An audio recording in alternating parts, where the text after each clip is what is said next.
Hi all 2022ல நடந்த group one மெயின்ஸ்ல உள்ள questions நம்ம ஒவ்வொரு கொஷின்ஸ் ஒவ்வொரு வீடியோ பார்த்துட்டோம். ஸோ மாடர்ன் இந்தியால ஃபைனல் 15 மார்க் கொஷினா கேட்டதுக்கான ஆன்சரை இப்போ நம்ம இந்த வீடியோல பார்க்கலாம். ஸோ அவங்க என்ன கொஸ்டின் கேட்டிருக்காங்கன்னா, analyse the impact of economic policies in British India.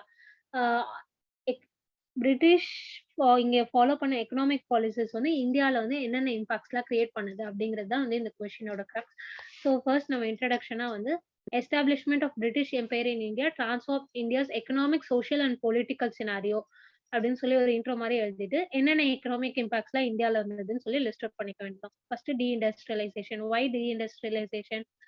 Trade வந்து பிரிட்டிஷர்ஸ்க்கு சாதகமா இருக்கிற மாதிரி தான் வந்துட்டு பிரிட்டிஷ் கவர்மெண்டோட நிறைய ஆக்ட்ஸ் அண்ட் பாலிசிஸ்லாம் இருந்தது. ஃபார் எக்ஸாம்பிள், பிரிட்டிஷ் குட்ஸ் இந்தியால வர்றதுக்கான இம்போர்ட் டியூட்டிஸ்லாம் ரொம்பவே ரெடியூஸ் பண்ணி ஜீரோக்கு கொண்டுட்டு வந்தாங்க.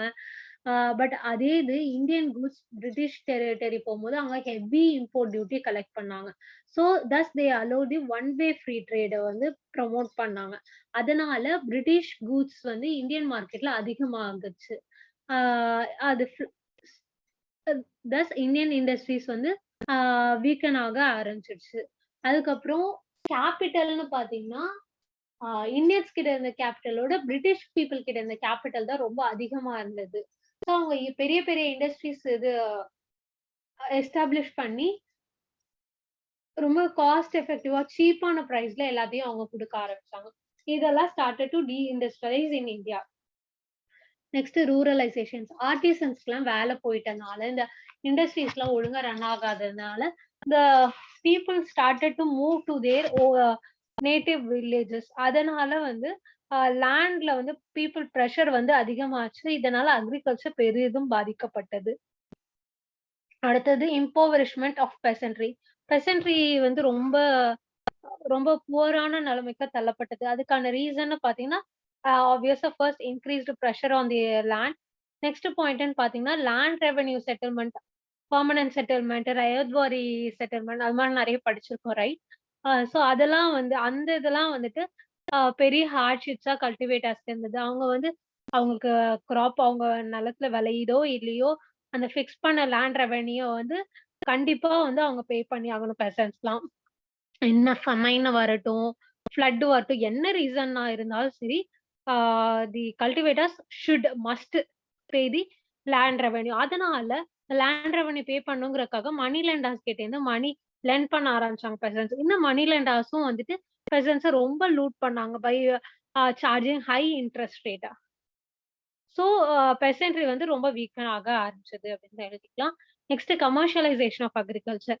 நிறைய கமர்ஷியல் கிராப்ஸ் வந்து இந்தியன் அக்ரிகல்ச்சர்ல வந்து பிரிட்டிஷர்ஸ் வந்து இன்ட்ரோடியூஸ் பண்ணாங்க. Like coffee, cotton, indigo, jute and opium. So இந்தியால வந்து ஃபுட் கிராப்ஸ் க்ரோ பண்ற பெர்சன்டேஜ் வந்து குறைய ஆரம்பிச்சது. இதனால ஃபமைன்லாம் வந்துட்டு ரொம்ப ஃப்ரீக்வெண்டா இந்தியால வந்து அஃபெக்ட் பண்ணுது அப்படின்னு.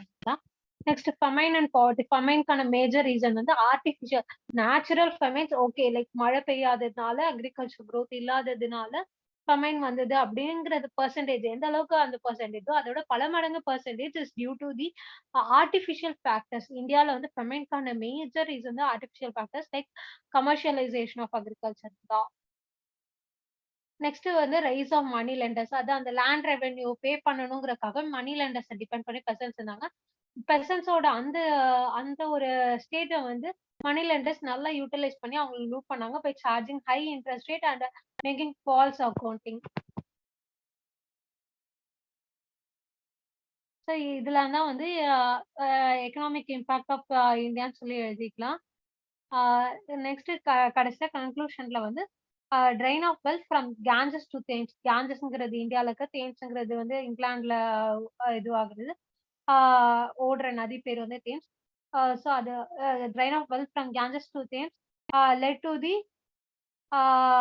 Reduce of India's GDP from 9% to 6%. ஜிடிபிங்கிறது வளர்ந்துட்டு தான் போகணும், ஆப்வியஸா கரெக்ட். பட் அது வந்து 18th சென்ச்சுரியில 19th சென்ச்சுரி பார்க்கும்போது 3% ஃபாலோ ஆகிருக்கு அப்படின்னு சொல்லி எழுதிக்கலாம். இதை பேஸ் பண்ணி தான் வந்து தாதாபாய் நவ்ரோஜி வந்து drain of wealth, poverty and unBritish rule in India அப்படின்னு சொல்லிங்கிற புக்ல வந்து ட்ரெயின் தியரிங்கிறத வந்து அவர் வந்து மென்ஷன் பண்ணி எழுதியிருப்பாரு. அந்த பாயிண்ட்டும் நம்ம இன்க்ளூட் பண்ணிக்கலாம். அவ்வளவுதான் இந்த கொஸ்டின். Thank you all.